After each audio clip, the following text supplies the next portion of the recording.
গাজীপুরে পোশাক শ্রমিকদের বিক্ষোভে ঢাকা ময়মনসিংহ মহাসড়কে দীর্ঘ যানজট। দুর্ভোগে যাত্রীরা। সংস্কার করে উন্নত দেশের মতো করা হবে ট্রাফিক ব্যবস্থাপনা, বললেন ক্রীড়া উপদেষ্টা।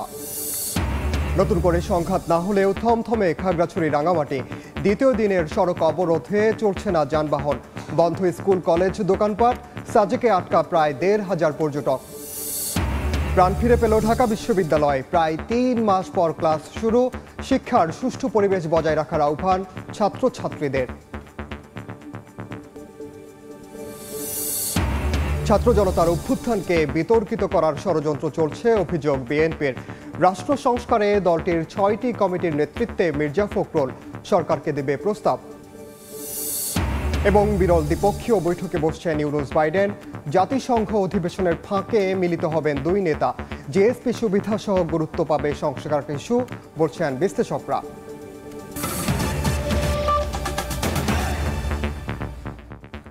সংবাদের সঙ্গে আছি আমি ওমর ইনাল। গাজীপুরে পোশাক শ্রমিকদের বিক্ষোভে ঢাকা ময়মনসিংহ মহাসড়কে দেখা দিয়েছে দীর্ঘ যানজট। এতে চরম ভোগান্তিতে পড়েছেন যাত্রীরা।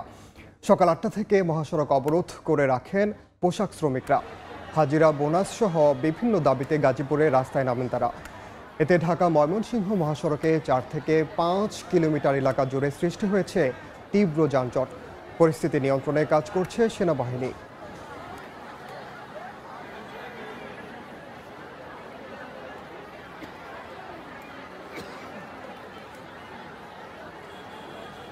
সংস্কার করে উন্নত দেশের মতো ট্রাফিক ব্যবস্থাপনা করা হবে বলে জানালেন ক্রীড়া উপদেষ্টা। সকালে যুব উন্নয়ন অধিদপ্তরের আয়োজনে ট্রাফিক ব্যবস্থাপনা ও সামাজিক সচেতনতা বিষয়ক প্রশিক্ষণ কোর্সের উদ্বোধনী অনুষ্ঠানে কথা বলেন তিনি। এ সময় আসিফ মাহমুদ আরও বলেন, ট্রাফিক ব্যবস্থাপনা উন্নত করা বড় চ্যালেঞ্জ, তবে সংস্কারের মাধ্যমে এই চ্যালেঞ্জ মোকাবিলা করতে হবে। উন্নত দেশের মতো আধুনিক ট্রাফিক ব্যবস্থা গড়ে তোলার উদ্যোগ নেওয়া হবে বলেও জানান তিনি। মানুষের মধ্যে সচেতনতার অভাব আছে উল্লেখ করে সমাজে সচেতনতা বাড়াতে যুবকদের এগিয়ে আসার আহ্বান জানান যুব ও ক্রীড়া উপদেষ্টা।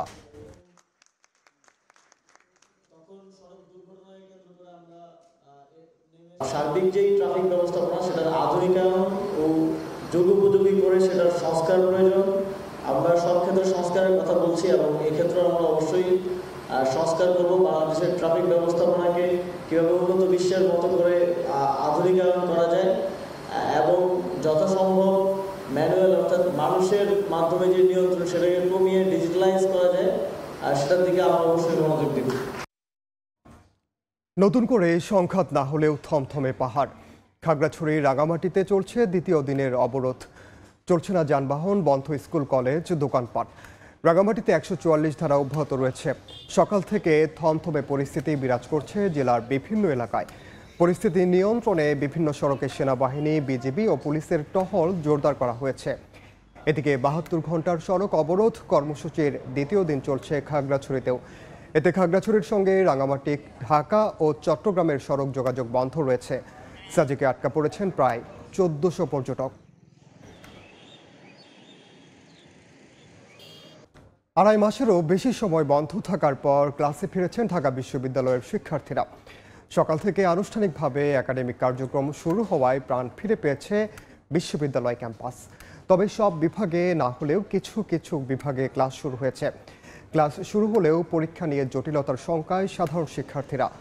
এছাড়া ক্যাম্পাসে চলমান ছাত্র রাজনীতির ইস্যু নিয়েও সুষ্ঠু সমাধান চান তারা। শিক্ষার্থীরা বলছেন, দ্রুতই যেন বিশ্ববিদ্যালয় পরিস্থিতি স্বাভাবিক করে দেওয়া হয়। গত ২ থেকে ৩০ জুন পর্যন্ত বন্ধ ছিল ঢাকা বিশ্ববিদ্যালয়ের ক্লাস। ১ জুলাই থেকে চালুর কথা থাকলেও প্রত্যয় স্কিম বাতিলের দাবিতে শিক্ষক সমিতি অনির্দিষ্টকালের কর্মবিরতির ঘোষণা দেয়। এতে অচল হয়ে পড়ে শ্রেণী কার্যক্রম। পরে শিক্ষার্থীরা কোটা সংস্কারের দাবিতে ৭ জুলাই থেকে ক্লাস পরীক্ষা বর্জন করেন। এরপর আন্দোলন চলাকালে ১৭ জুলাই থেকে অনির্দিষ্টকাল বন্ধ ঘোষণা করা হয় ঢাকা বিশ্ববিদ্যালয়। বিজনেস ফ্যাকাল্টির দুটো ক্লাসরুম ঘুরে আসলাম। আমরা সেখানে 90%-এর উপরে আমরা উপস্থিতি দেখেছি। সকালবেলা আমাদের বিজ্ঞান অনুষদের ডিন, উনি সকাল ৮টায় ক্লাস নিলেন। উনিও জানালেন যে প্রায় 90%-এর উপরে উপস্থিতি আছে। তো আমরা অত্যন্ত তড়িৎ ব্যবস্থা নিতে পেরেছি এবং শিক্ষার্থী, শিক্ষক, পুলিশ প্রশাসন সবাই সহযোগিতা করেছে এবং আমরা অত্যন্ত দ্রুত ব্যবস্থা নেওয়ার কারণে শিক্ষার্থীদের মধ্যে একটা আস্থা এবং স্বস্তি ফিরে এসেছে। বিস্তারিত জানাতে ঢাকা বিশ্ববিদ্যালয় ক্যাম্পাসে আছেন সহকর্মী মেহেদী হাসান। সরাসরি যাচ্ছি তার কাছে। মেহেদী, প্রায় 112 দিন পর বিশ্ববিদ্যালয় অর্থাৎ ঢাকা বিশ্ববিদ্যালয়ে কিন্তু প্রাণচাঞ্চল্য ফিরেছে। সাধারণ শিক্ষার্থী যারা রয়েছেন তারা কিন্তু বিশ্ববিদ্যালয়ের পদচারণায় মুখর হয়ে রয়েছে বিশ্ববিদ্যালয় প্রাঙ্গণ। এই মুহূর্তে আমরা দেখতে পাচ্ছি এখানকার যারা শিক্ষার্থী রয়েছেন তারা দীর্ঘদিন বন্ধ থাকার পর আজই যেটি খুলেছে এবং দীর্ঘদিন পর খোলার পর তারা কিন্তু আজ থেকে আনুষ্ঠানিকভাবে শ্রেণীকক্ষেও গিয়েছেন এবং ক্লাস করছেন। তারা আমাদেরকে যেটি বলেছেন যে দীর্ঘদিন বন্ধ থাকার ফলে কিন্তু তাদের যেই আসলে যদিও সেটি আন্দোলন কথা বলা হচ্ছে যে বৈষম্য বিরোধী ছাত্র আন্দোলনের যে সূচনা হয়েছিল ঢাকা বিশ্ববিদ্যালয় থেকে, সেটি কিন্তু এরই মধ্যে অর্থাৎ শেখ হাসিনার সরকারের পতন হয়ে গিয়েছে এবং এর পরপরই আমরা দেখেছি যে এর পেনশন স্কিম প্রত্যয়ের বাতিলের দাবিতে কিন্তু শিক্ষকরা আন্দোলন করে আসছিলেন। অর্থাৎ মূলত কিন্তু 1 জুলাই থেকে এই বিশ্ববিদ্যালয়ের সকল কার্যক্রম বন্ধ হয়ে যায়। তার পরবর্তীতে আমরা দেখেছি 17 জুলাই কিন্তু আনুষ্ঠানিকভাবে সারা দেশেরই সকল শিক্ষা প্রতিষ্ঠান কিন্তু বন্ধ ঘোষণা করা হয়। তারই ধারাবাহিকতায় এই ঢাকা বিশ্ববিদ্যালয় কিন্তু বন্ধ ছিল। তার পরপরই এই মুহূর্তে যারা আসলে শ্রেণীকক্ষে অর্থাৎ শিক্ষার্থীরা যারা বিশ্ববিদ্যালয়ে আসছেন, শ্রেণীকক্ষে অংশ নিচ্ছেন এবং তারা যেমনটি বলছেন যে দীর্ঘদিন শ্রেণীকক্ষে আসলে ক্লাস না হওয়ার ফলে তারা কিছুটা সেশন জেটের আশঙ্কা করছেন। যদিও এর আগে যারা আর কি আসলে 4th ইয়ার বিশেষ করে 4র্থ বর্ষে শিক্ষার্থী তারা আসলে যেটি বলছেন যে তারা করোনা ভাইরাসের প্রভাবে কিন্তু কিছুটা পিছিয়ে পড়েছিলেন।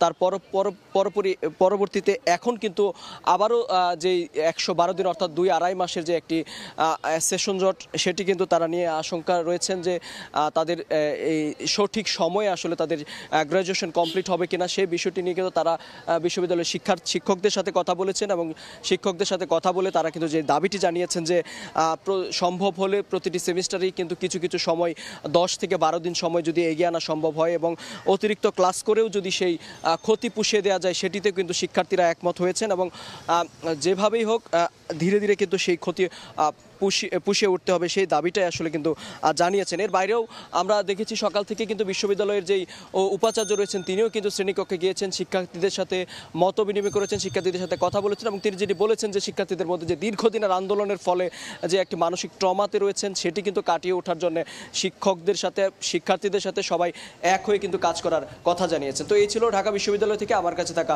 সবশেষ তথ্য। সরাসরি যুক্ত ছিলাম ঢাকা বিশ্ববিদ্যালয়ে। সময় সংবাদে আরও থাকছে। বাংলাদেশ ভারত ট্রেন চলাচল বন্ধ, 2 মাস ধরে বিপাকে রোগী, ব্যবসায়ী ও পর্যটক। যোগাযোগে সাড়া নেই নয়াদিল্লির, বলছে রেল কর্তৃপক্ষ। দেশে রাজনৈতিক সংকট সৃষ্টির চেষ্টা চলছে বলে মন্তব্য করেছেন বিএনপি চেয়ারপারসনের উপদেষ্টা জয়নুল আবদিন ফারুক। সকালে জাতীয়তাবাদী তরুণ দলের প্রতিষ্ঠা বার্ষিকী উপলক্ষে বিএনপির প্রতিষ্ঠাতা শহীদ প্রেসিডেন্ট জিয়াউর রহমানের মাজারে ফুল দিয়ে গণমাধ্যমে কথা বলেন তিনি। ছাত্র জনতার অভ্যুত্থানকে বিতর্কিত করার ষড়যন্ত্র চলছে জানিয়ে জয়নুল আবদিন ফারুক আরও বলেন, দ্রুত নির্বাচনী ম্যাপ দিলে অন্তর্বর্তী সরকারের উপর মানুষের আস্থা আরও বাড়বে।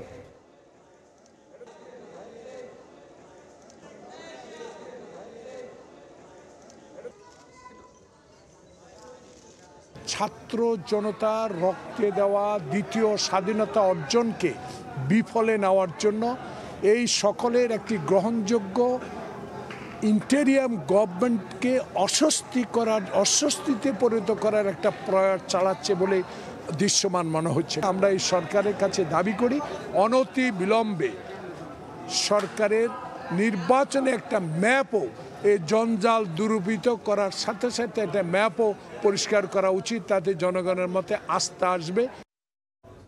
এদিকে 31 দফার আলোকে নির্বাচন ব্যবস্থা সহ রাষ্ট্র সংস্কারে 6টি কমিটি গঠন করেছে বিএনপি। অন্তর্বর্তী সরকারকে প্রস্তাব দেওয়ার পাশাপাশি দলের নীতিও গ্রহণ করবেন কমিটির সদস্যরা। জনমত যাচাইয়ের জন্য কমিটির সব প্রস্তাব উন্মুক্ত করা হবে বলেও জানিয়েছেন দলটির নেতারা। মার্জিয়া মোমুর রিপোর্ট।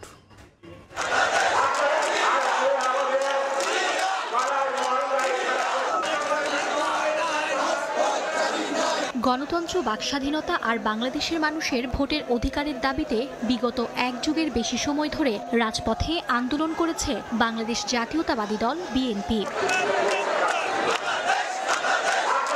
দেশজুড়ে পদযাত্রা, জনসংযোগ, সমাবেশ, কর্মসূচি পালনের পাশাপাশি সংবিধান ও রাষ্ট্র ব্যবস্থার গণতান্ত্রিক সংস্কারের জন্য 2023 সালের 13 জুলাই রাষ্ট্র মেরামতের 31 দফা ঘোষণা করে দলটি। আগস্ট বিপ্লবের পর সাধারণ মানুষের আলোচনার কেন্দ্রবিন্দুতে রাষ্ট্র মেরামত, এমন প্রেক্ষাপটে ভারপ্রাপ্ত চেয়ারম্যান তারেক রহমানের নেতৃত্বে 6টি সংস্কার কমিটি গঠন করেছে বিএনপি। অন্তর্বর্তীকালীন সরকারের এই যে সংস্কার কমিশনগুলো গঠন হয়েছে, সেখানে আমাদের মতামত দেওয়ার একটি বিষয় আছে। সেই জন্য এবং এর বাইরেও আমরা কীরকম রাষ্ট্র ব্যবস্থা চাই, সেই জন্য আমরা নিজেদের মধ্যে রিকমেন্ডেশনসগুলো আমরা প্রণয়ন করার জন্য বিস্তারিতভাবে আমাদের দলের কয়েকটি কমিটি করা হয়েছে। 1.5 যুগ ধরে ভোটের অধিকার হারানো জনগণকে তাদের পছন্দের প্রার্থীকে ভোট দেওয়ার সুযোগ নিশ্চিতে নির্বাচন কমিশন সংস্কার কমিটি সাংবিধানিক ও সংবিধিবদ্ধ সব প্রতিষ্ঠানে স্বচ্ছতা ও জবাবদিহিতা, আইনের শাসন প্রতিষ্ঠা ও প্রতিশোধের রাজনীতির পরিবর্তে সব দলের সঙ্গে পারস্পরিক বোঝাপড়ার পরিবেশ তৈরিতে অন্তর্বর্তীকালীন সরকারকে সংস্কার প্রস্তাব দেবে এসব কমিটি, জানালেন সরকারি কর্ম কমিশন ও প্রশাসন সংস্কার কমিটির প্রধান সালাউদ্দিন আহমেদ। পরপর 2 টার্মের বেশি কেউ প্রধানমন্ত্রী থাকবে না, এই বিধান আমরা সংবিধানের সংস্কার করব। রাষ্ট্রপতি প্রধানমন্ত্রীর ক্ষমতার ভারসাম্য থাকবে। সংস্কার কার্যক্রমগুলো এগিয়ে নিয়ে এই রাষ্ট্রকে সত্যিকার একটি বৈষম্যহীন, গণতান্ত্রিক, অসাম্প্রদায়িক একটি রাষ্ট্রে পরিণত করতে চাই। আমরা যে 31 দফা জাতির সামনে উপস্থাপন করেছিলাম, সেই 31 দফাতে এই সব কিছুই অন্তর্ভুক্ত আছে। আর্থিক প্রতিষ্ঠানগুলোর প্রয়োজনীয় সংস্কার ও অনিয়ম তদন্তে সুপারিশ করবেন কমিটির সদস্যরা, জানালেন ব্যাংকিং ও বাণিজ্য সংস্কার কমিটির সদস্য আব্দুল আউয়াল মিন্টু। যদি আমরা রাষ্ট্রে আসলে জনগণের জীবনের মান উন্নয়ন করতে চাই, তাহলে যেটা সবচেয়ে বেশি দরকার সেটা হলো জনগণের সরকার। জনগণের সরকার অনলি প্রতিষ্ঠিত হয় জনগণের দ্বারা একটা অবাধ, সুষ্ঠু, গ্রহণযোগ্য নির্বাচনের মাধ্যমে। বিগত 16 বছরে মামলার জালে বন্দী হয়েছেন বিএনপির 60 লাখ নেতাকর্মী সমর্থক। একই সময়ে গুম হয়েছেন প্রায় 1,500। গণতন্ত্রের লড়াইয়ে শহীদদের আত্মত্যাগ ধারণ করে রাষ্ট্র সংস্কারে গুরুত্বপূর্ণ ভূমিকা রাখতে চায় দলটি, এমনটাই জানিয়েছেন বিএনপি নেতারা। মার্জিয়া মুমু, সময় সংবাদ, ঢাকা। অন্তর্বর্তী সরকারের প্রধান উপদেষ্টা ডক্টর মোহাম্মদ ইউনূস ও মার্কিন প্রেসিডেন্ট জো বাইডেনের মধ্যে দ্বিপাক্ষিক বৈঠক হবে নিউ ইয়র্কে। 24 সেপ্টেম্বর জাতিসংঘ সদর দফতরে বৈঠকটি হওয়ার সম্ভাবনা রয়েছে। জাতিসংঘ অধিবেশনের ফাঁকে কোনো রাষ্ট্র বা সরকার প্রধানের সঙ্গে মার্কিন প্রেসিডেন্টের দ্বিপাক্ষিক বৈঠকের নজির বিরল। বৈঠকে যুক্তরাষ্ট্রে বাংলাদেশি পণ্যের জিএসপি সুবিধাসহ দ্বিপাক্ষিক বিষয় গুরুত্ব পাবে বলে মনে করছেন বিশ্লেষকরা। নিউ ইয়র্ক থেকে হাসানুজ্জামান সাকির রিপোর্ট। জাতিসংঘের সাধারণ পরিষদের ৭৯তম অধিবেশন শুরু হয়েছে। এই অধিবেশনের মূল পর্ব বিভিন্ন দেশের রাষ্ট্র ও সরকার প্রধানদের বিতর্ক শুরু হবে 24 সেপ্টেম্বর। সব ঠিক থাকলে উদ্বোধনী দিনেই অধিবেশনের ফাঁকে অন্তর্বর্তী সরকারের প্রধান উপদেষ্টা ডক্টর মোহাম্মদ ইউনূসের সঙ্গে দ্বিপাক্ষিক বৈঠক করবেন মার্কিন প্রেসিডেন্ট জো বাইডেন। যুক্তরাষ্ট্রে নিযুক্ত বাংলাদেশের বিভিন্ন কূটনীতিক সূত্রে এ খবর নিশ্চিত হওয়া গেছে। রাজনৈতিক ও কূটনীতিক সূত্র বলছে, নিউ ইয়র্কে ডক্টর ইউনূস ও জো বাইডেনের বৈঠকটি হবে একটি বিরল ঘটনা। কেননা মার্কিন প্রেসিডেন্ট তার কাউন্টার পার্টের সঙ্গে সাধারণত হোয়াইট হাউসেই বৈঠক করেন। ওয়াশিংটনের বাইরে জাতিসংঘ সাধারণ পরিষদে এসে অধিবেশনের ফাঁকে নিউ ইয়র্কে কোনো রাষ্ট্রপ্রধানের সঙ্গে বৈঠক খুব কমই হয়েছে। তাছাড়া গত 3 দশকে মার্কিন প্রেসিডেন্টের সঙ্গে বাংলাদেশের কোনো রাষ্ট্র বা সরকার প্রধানের এমন বৈঠক হয়নি। এটা পসিবল হয়েছে শুধুমাত্র ডক্টর মোহাম্মদ ইউনূস, নোবেল বিজয়ী। তিনি যেহেতু এই রাষ্ট্রের একটা দায়িত্ব পালন করেছেন, এটা তার সৌভাগ্য, তার বুদ্ধিমত্তা, তার প্রজ্ঞা, তার যে দর্শন, সারা জীবন তিনি যে প্রচার করেছেন, তারই স্বীকৃতি স্বরূপ আমরা একজন ভালো মানুষকে পেয়েছি। বিশ্লেষকরা বলছেন, ইউনূস বাইডেন বৈঠকে বাংলাদেশের ক্ষমতার পালাবদলের পর বর্তমান পরিস্থিতি, যুক্তরাষ্ট্রে বাংলাদেশি পণ্যের জিএসপি সুবিধা সহ দুই দেশের মধ্যে দ্বিপাক্ষিক স্বার্থ সংশ্লিষ্ট নানা বিষয় প্রাধান্য পাবে। ডক্টর ইউনূস নিউ ইয়র্কে পাকিস্তানের প্রধানমন্ত্রী শাহবাজ শরীফ এবং নেপাল ও নেদারল্যান্ড সহ বিভিন্ন দেশের রাষ্ট্র ও সরকার প্রধানদের সাথেও বৈঠক করবেন। তবে ভারতের প্রধানমন্ত্রী নরেন্দ্র মোদীর সাথে ডক্টর ইউনূসের বৈঠকটি হচ্ছে না। আমরা আশাবাদী যে অর্থনৈতিক, রাজনৈতিক, আন্তর্জাতিক সম্পর্ক, দেশের অর্থনৈতিক উন্নয়ন আপনার অর্থ পাচার, এইগুলো বন্ধ করতে পারলেই তো আমাদের সোনার দেশ। ছাত্রদের গণ অভ্যুত্থানে শেখ হাসিনা সরকারের পতনের পর প্রধান উপদেষ্টা হিসেবে অন্তর্বর্তীকালীন সরকারের প্রধানের দায়িত্ব গ্রহণ করেন আন্তর্জাতিক খ্যাতিসম্পন্ন বাংলাদেশের একমাত্র নোবেল জয়ী ডক্টর মোহাম্মদ ইউনূস। পূর্ব নির্ধারিত কর্মসূচি অনুযায়ী 24 সেপ্টেম্বর তার যুক্তরাষ্ট্রে আসার কথা থাকলেও বাইডেনের সঙ্গে বৈঠকের কারণে ডক্টর ইউনূস একদিন আগেই নিউ ইয়র্কে আসতে পারেন বলে ধারণা করা হচ্ছে। হাসানুজ্জামান সাকি, সময় সংবাদ, জাতিসংঘ সদর দপ্তর, নিউ ইয়র্ক। 2 মাস ধরে বন্ধ বাংলাদেশ ভারত রেল যোগাযোগ। এতে বিপাকে পড়েছেন হাজারো রোগী, ব্যবসায়ী ও পর্যটক। দুর্ভোগ লাঘবে দ্রুত ট্রেন চালুর উদ্যোগ নেওয়ার দাবি যাত্রীদের। তবে রেল কর্তৃপক্ষ বলছে বাংলাদেশের পক্ষ থেকে যোগাযোগ করা হলেও সাড়া নেই ভারতের। নাজমুল সালেহের রিপোর্ট। রাজপথে ছাত্র জনতার তীব্র আন্দোলনে 19 জুলাই সারা দেশে বন্ধ হয়ে যায় রেল যোগাযোগ। মাসখানেক পর অভ্যন্তরীণ ট্রেন চলাচল স্বাভাবিক হলেও বন্ধ আছে বাংলাদেশ ভারত রেল যোগাযোগ। এতে বিপাকে পড়েছেন মৈত্রী, মিতালি ও বন্ধন এক্সপ্রেসের হাজার হাজার যাত্রী।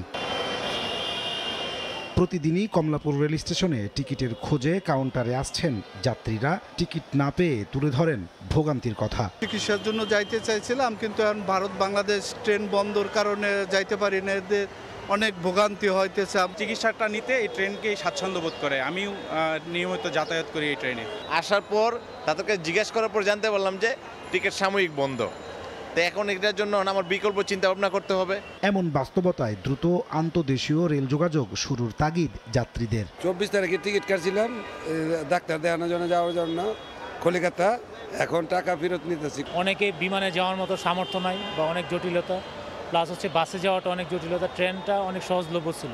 প্লেনের ভাড়া অনেক বেশি, এজন্য যাইতে খুবই সমস্যা হচ্ছে। এখন ট্রেনটা যদি চালু হয় আমাদের জন্য খুবই ভালো হয়। বাংলাদেশ রেলওয়ের মহাপরিচালক জানান, ট্রেন চালুর বিষয়ে ভারতের সঙ্গে যোগাযোগ করা হলেও এখনো এই বিষয়ে সাড়া মেলেনি। বাংলাদেশ রেলওয়ের পক্ষ থেকে, রেলপথ মন্ত্রণালয়ের পক্ষ থেকে ভারতীয় কর্তৃপক্ষের সঙ্গে আমাদের যোগাযোগ স্থাপন করেছি। আমরা ভারতীয় ট্রেন চালানোর ব্যাপারে তাদের মতামত চেয়েছি। আমরা তাদের মতামতের জন্য অপেক্ষা করতেছি। মতামত পাওয়া গেলে আমরা দ্রুততার সময় ট্রেনটি চালু করব। ভারত বাংলাদেশের মধ্যে চলাচল করে 3টি আন্তদেশীয় ট্রেন। নাজমুল সালেহি, সময় সংবাদ, ঢাকা। শরৎ শুভ্রতা জানান দিচ্ছে সনাতন ধর্মাবলম্বীদের দুর্গাপূজা উৎসবের। চট্টগ্রাম নগরীতে প্রতিমা তৈরিতে ব্যস্ত কারিগররা। এদিকে মণ্ডপে কয়েক স্তরের নিরাপত্তা ব্যবস্থার প্রস্তুতি আইন শৃঙ্খলা রক্ষা বাহিনীর। অনেক বিশ্বাসের ক্যামেরায় ফেরদৌস লিপির রিপোর্ট। খড়ের অবয়বে কাদামাটি দিয়ে মূর্তি গড়ার কাজ শেষ, এখন চলছে তুলির টানের কাজ। শরতের দুর্গা উৎসবের বাকি আর মাত্র সপ্তাহ দুয়েক, তাই তো প্রতিমা গড়ার কাজ শেষ করতে দম ফেলানোর ফুরসতেই বন্দরনগরী চট্টগ্রামের মৃৎশিল্পীদের। কারিগরদের নিপুণ হাতের ছোঁয়ায় তৈরি হচ্ছে দেবী দুর্গা, লক্ষ্মী, সরস্বতী, কার্তিক ও সহ বিভিন্ন দেবদেবীর প্রতিমা। মূর্তি তৈরির সঙ্গে জড়িয়ে রয়েছে এসব শিল্পীর ধর্মীয় অনুভূতি, ভক্তি আর ভালোবাসা। মণ্ডপে দেবীকে তার স্বরূপে বসানো দেখেই এসব কষ্ট যেন ভুলে যান তারা। 40টা প্রতিমা বানাইছি 6 মাসে। যখন মন্দিরে প্রতিমা থাকে তখন খুব আনন্দ হয়। আমাদের তৈরি করা মূর্তি পূজা হচ্ছে, হাজার হাজার মানুষ দেখছে, তখন মন অনেক ভালো লাগে। সবাই মিলে একসাথে হাসি আনন্দের ভিতরে কাজ করতেছি আমরা। পূজার বাকি বেশি দিন নাই, তাই সেজন্য আমরা একটু তাড়াহুড়ার ভিতরে আছি। চট্টগ্রামের নানা বৈচিত্র্যের মণ্ডপগুলোতে পুরাণ কাহিনীর সঙ্গে উঠে আসে সমসাময়িক নানা বিষয়গুলো। এবার মহানগরীর 16টি থানায় 292টি মণ্ডপে দুর্গাপূজা অনুষ্ঠিত হবে। নিজস্ব স্বেচ্ছাসেবকদেরকে তৈরি করব। সিসি ক্যামেরা দ্বারা আমরা পূজাটাকে সম্পূর্ণরূপে সিসি ক্যামেরায় আওতায় আনব এবং আমরা পালাক্রমে আমরা পূজাকে সুশৃঙ্খল হওয়ার জন্য আমরা পালাক্রমে আমরা পাহারা দেব, যেন সুন্দর এবং সুশৃঙ্খল হয়। দুর্গা উৎসবকে নির্বিঘ্ন করতে কঠোর আইন শৃঙ্খলা রক্ষাকারী বাহিনী। মণ্ডপগুলোতে থাকবে কয়েক স্তরের নিরাপত্তা ব্যবস্থা। কোনো একটি পূজা মণ্ডপ সিসিটিভির আওতার বাইরে থাকবে না। এমনকি একেবারে একান্ত ব্যক্তিগত যে পূজা মণ্ডপগুলো আছে সেগুলো সিসিটিভি কভারেজের আন্ডারে থাকবে। আমাদের সব স্তরে, সব লেভেলে আমাদের পুলিশের নিরাপত্তা পোশাকে এবং সাদা পোশাকের নিরাপত্তা ব্যবস্থা থাকবে। 9 অক্টোবর মহাষষ্ঠীর মধ্য দিয়ে শারদীয় দুর্গা উৎসব শুরু হবে। 13 অক্টোবর বিজয়া দশমীতে প্রতিমা বিসর্জনের মধ্য দিয়ে ইতি ঘটবে এবারের দুর্গা উৎসবের। দেবী দুর্গতিনাশিনীর আগমনে সকল অশুভ অপশক্তি বিনাশ হয়ে সত্য, সুন্দর ও সম্প্রীতির বাংলাদেশ অটুট থাকবে। শারদীয় দুর্গা উৎসবে এমন প্রত্যাশা সনাতন ধর্মের অনুসারীদের। ফেরদৌস লিপি, সময় সংবাদ, চট্টগ্রাম। দেখছেন সময় সংবাদ। দেশের বাইরের খবর। দক্ষিণ ও পূর্ব চীন সাগরের পরিস্থিতি নিয়ে গভীর উদ্বেগ জানিয়েছে যুক্তরাষ্ট্র, অস্ট্রেলিয়া, ভারত ও জাপানের নেতারা। স্থানীয় সময় শনিবার যুক্তরাষ্ট্রের ডেলওয়ারে ইন্দো প্যাসিফিক অঞ্চলের সার্বিক নিরাপত্তায় গঠিত 4 দেশীয় জোট কোয়াডের শীর্ষ সম্মেলন শেষে যৌথ বিবৃতিতে এ উদ্বেগ জানানো হয়। উদ্বেগ জানানো হলেও বিবৃতিতে সরাসরি বেইজিংয়ের নাম উল্লেখ করা হয়নি। সম্মেলনের ফাঁকে ভারত ও জাপানের প্রধানমন্ত্রীর সঙ্গে আলাদা বৈঠক করেন মার্কিন প্রেসিডেন্ট জো বাইডেন। চীনের ক্রমবর্ধমান আধিপত্য বিস্তারের মধ্যে স্থানীয় সময় শনিবার যুক্তরাষ্ট্রের ডেলওয়ারে জড়ো হলেন ইন্দো প্যাসিফিক অঞ্চলের জোট কোয়াডভুক্ত দেশগুলোর সরকার ও রাষ্ট্রপ্রধান। মার্কিন প্রেসিডেন্ট জো বাইডেনের নিজ শহরে আয়োজিত এ সম্মেলনে অস্ট্রেলিয়া, জাপান ও ভারতের প্রধানমন্ত্রী অংশ নেন। সম্মেলনে সবচেয়ে বেশি গুরুত্ব পায় দক্ষিণ ও পূর্ব চীন সাগরের সাম্প্রতিক পরিস্থিতি।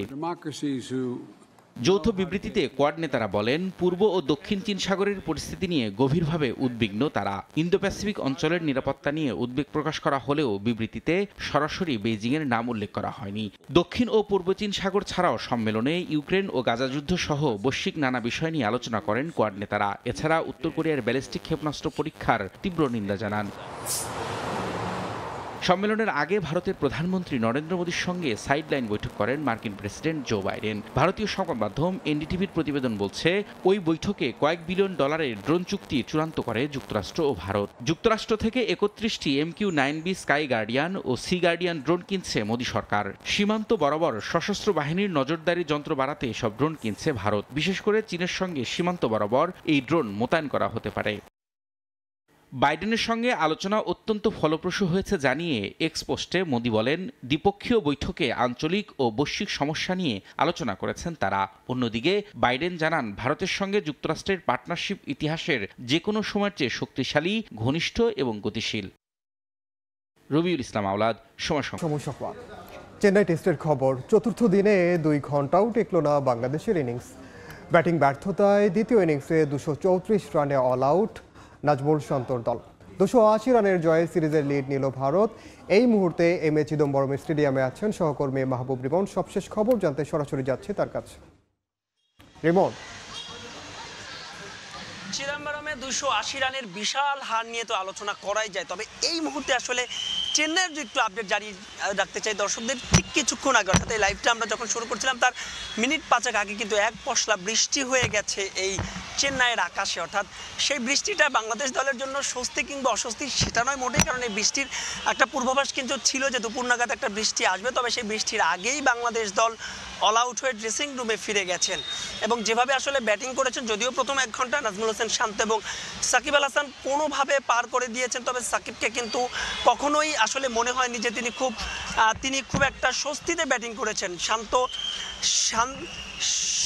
শান্ত আসলে একটা সুযোগ ছিল নাজমুল হোসেন শান্তর ভারতের মাটিতে শতক তুলে নেওয়ার, কিন্তু সেটাও শেষ পর্যন্ত হয়নি। সব মিলে যা হওয়ার তাই হয়েছে। বাংলাদেশ 280 রানের বিশাল হার নিয়ে প্রথম টেস্ট শেষ করেছেন। চেন্নাইয়ের আজকে সরকারি ছুটির দিন, ভারত জুড়ে চেন্নাইয়েও এই সরকারি ছুটির দিনে কিন্তু প্রচুর পরিমাণ আমরা দর্শক দেখেছি। তারা বাংলাদেশের যখন শেষ উইকেট অর্থাৎ হাসান মাহমুদ যখন আউট হয়ে প্যাভিলিয়নে ফিরে গেছেন, তখনও প্রায় একটা উল্লেখযোগ্য সংখ্যক দর্শক কিন্তু মাঠেই ঢুকতে পারেন এবং পরবর্তীতে তারা কিন্তু বলছিলেন, স্লোগানও তুলছিলেন যে বাংলাদেশ দলের কাছে তারা টিকিটের, আজকে যে টিকিট কেটেছে সেই টিকিটের টাকাটা ফেরত চান। মানে বোঝাই যাচ্ছে আসলে ব্যাটে বলে অসহায় আত্মসমর্পণ। পরবর্তী যেই টেস্ট, সেই টেস্ট কানপুরে জানেন যে গ্রিন টপে খেলা, এর চাইতেও অনেক বড় চ্যালেঞ্জ, কারণ সিরাজকে কিংবা আকাশদীপ কিংবা বুমরাকে বাংলাদেশের দলের ব্যাটসম্যানরা যেমন প্রথম ইনিংসে সামলাতে পারেননি, তেমনই আসলে দ্বিতীয় ইনিংসে একেবারে লোকাল বয় অশ্বিনকে শেষ করতে পারেনি। দেখার বিষয় এই ভুল থেকে বাংলাদেশ আসলে কতটুকু শিখতে পারে। তো এই ছিল আমার কাছে চেন্নাই থেকে বাংলাদেশ ভারত ম্যাচের সবশেষ আপডেট। সরাসরি যুক্ত ছিলাম চেন্নাইয়ের এমএ চিদম্বরম স্টেডিয়ামে। এই পর্যায়ে শীর্ষ সংবাদগুলো জানিয়ে দিচ্ছি আরেকবার। গাজীপুরে পোশাক শ্রমিকদের বিক্ষোভে ঢাকা ময়মনসিংহ মহাসড়কে দীর্ঘ যানজট। দুর্ভোগে যাত্রীরা, সংস্কার করে উন্নত দেশের মতো করা হবে ট্রাফিক ব্যবস্থাপনা, বললেন ক্রীড়া উপদেষ্টা। নতুন করে সংঘাত না হলেও থমথমে খাগড়াছড়ি রাঙামাটি। দ্বিতীয় দিনের সড়ক অবরোধে চলছে না যানবাহন, বন্ধ স্কুল, কলেজ, দোকানপাট। সাজেকে আটকা প্রায় 1,500 পর্যটক। এবং প্রাণ ফিরে পেল ঢাকা বিশ্ববিদ্যালয়। প্রায় 3.5 মাস পর ক্লাস শুরু। শিক্ষার সুষ্ঠু পরিবেশ বজায় রাখার আহ্বান ছাত্রছাত্রীদের।